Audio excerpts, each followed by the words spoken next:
Hi guys, this is Rusty 78609 Central Texas. It's 2:10 p.m. Central Standard Time. This is the guy that full-time RVs and goes camping in his Prius, but also just acquired at the ripe old age of 71, retired, I acquired a puppy that is somewhere between 3 weeks and 3 months old, depending on what kind of mood I'm in. Actually, the dog is a miniature poodle, and he is 3 months old, and he's on the floor right now with a chew stick. And what I was going to show you is what happened. I live in an RV, okay, a full-time RV, so I don't have a lot of space. And what I was going to show you is how the RV, or how my home has changed after 7 days of having Romeo, that's the name of my miniature poodle, in my home, okay? And I'll start with the living. This is in the center of the RV. This is where the kitchen and dining area is, where he is right now. But anyway, I'll turn and we'll go. He hadn't chewed on my shoes yet. He hasn't.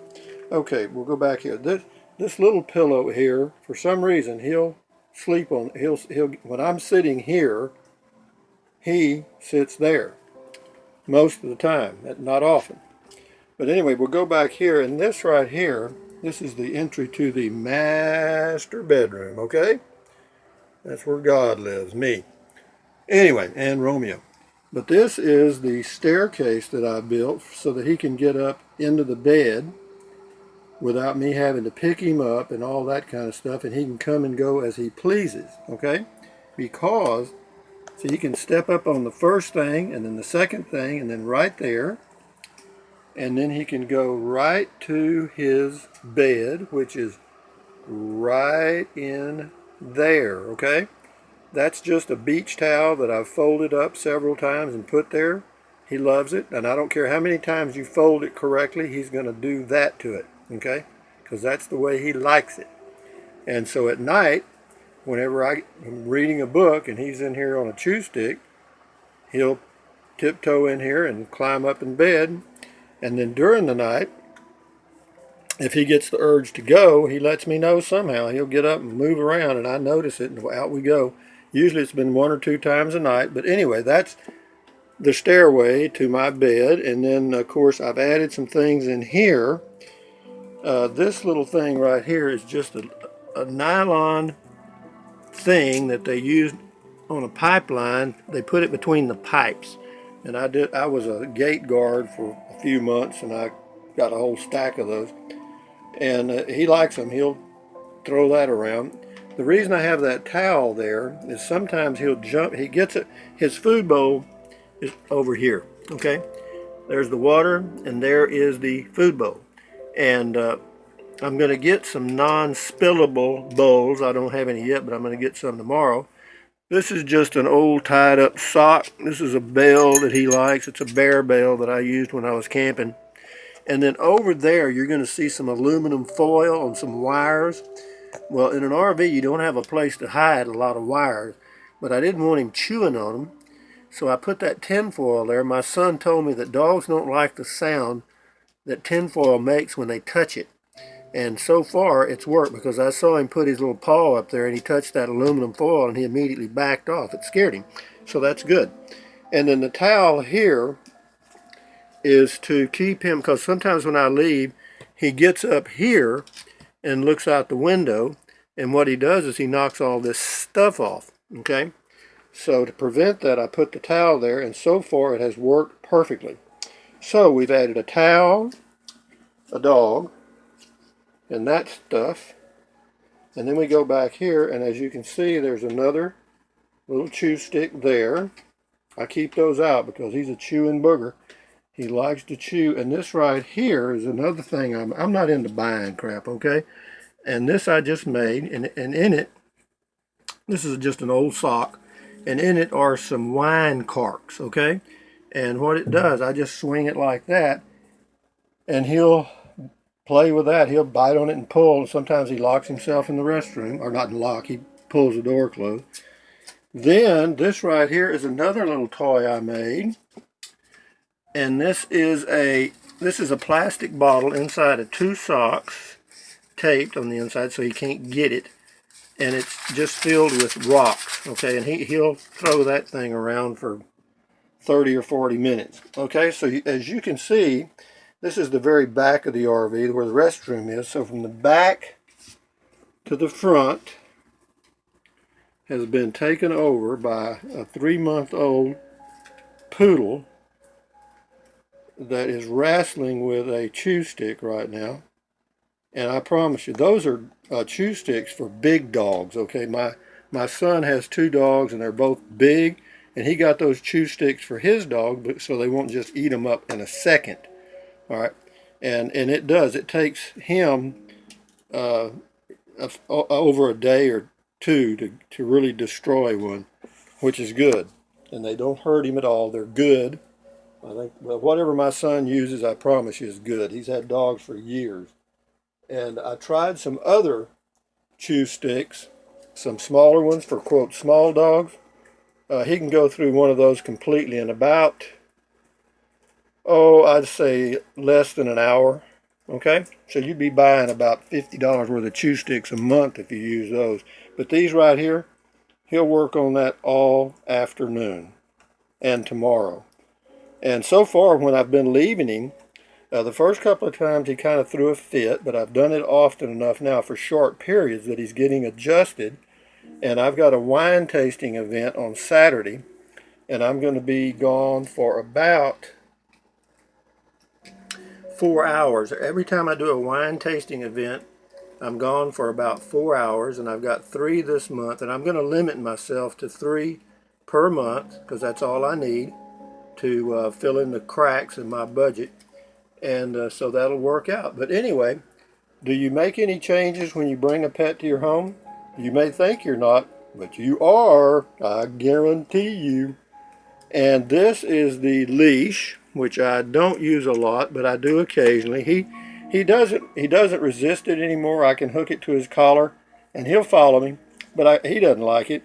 And fortunately, out here in the country where I live, there's no need for it. But if I had to take him to the vet, or somewhere else, then it would be appropriate to have the leash and him on it.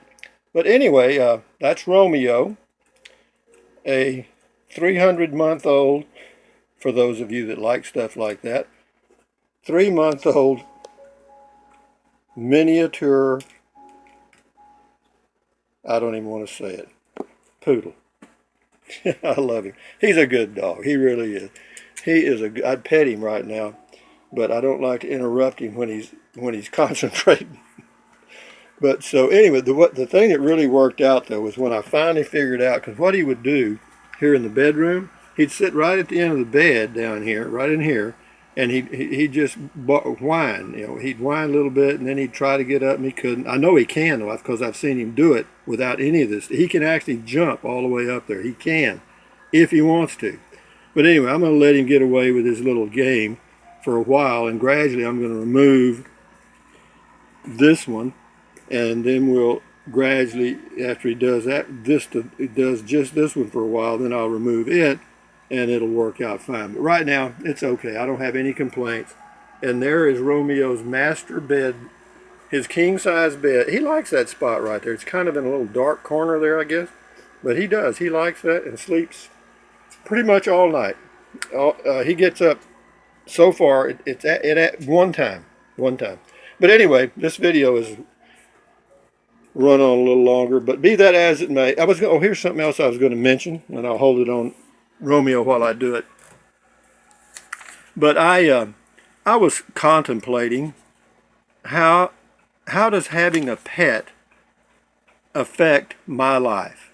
In other words, how has my life been impacted, changed, influenced, however you want to say it, by the introduction of a pet? And I thought about it at length. I even did it yesterday during Beer 30. So, when you add the meditative juices, alcohol, to your process, then your thoughts really reach out and go nowhere. But what I came to the conclusion is that adding a pet for me, now this is just for me, what it does for other people, I don't really care. For me, it's added a very satisfying and fulfilling presence. Okay? I mean, it's another personality, okay? Another life form to interact with, which, you know, I live by myself. I'm 71 years old, full-time RV, go camping in a Prius, you know, do the things that people do when they're alone to fill a blank, fill in a void. And, but anyway, this kind of fills that gap. And as a pet owner, at least for me, you know, you feel a sense of duty or responsibility to the pet, someone else other than yourself. And you're not, but it's not like chains, you know, it's not like you're tethered or tied down, but it's sort of, for me now, it's a free, open, sort of a spiritual caring. It's purely undemanded or asked for by the pet. You know, the pet doesn't make any demands at all, as far as I can see. And you develop, at least I can feel it happening, you know, a caring for the pet. And then the pet, in return, provides a devotion that humans, I think, are incapable of. Because whenever we do something as humans, we want something in return. And if we don't get it, then we pout, or whatever you want to call it, or bitch. But a pet can be, again, this is for me, overall, it appears a very satisfying addition to your life if you have the time to take proper care and to relax and enjoy just the purity of uninhibited love or caring from an animal. Or another animal, I guess you could say, because like ourselves, you know, we're animals. But this dog, and apparently it's the way it is with pets. They don't demand from you. They just accept. In fact, you know, you probably could abuse an animal and the next day they'd completely forgotten it, you know. But anyway, having said all that, that's kind of a summary of how this has changed. But anyway, my house looks petified now, if you want to say, not petrified, petified, because there's chew sticks and tied socks and little rings and chew sticks and a stairway to the bed. So it's been enjoyable. And anyway, that's Romeo right there. And he is into that chew stick, folks. I'll guarantee you, I'm telling you, he'll do that. Well, he's been doing it for 30 minutes. I mean, he just gets at that thing. But anyway, having said that, thumbs up, carpe diem, adios, bye-bye.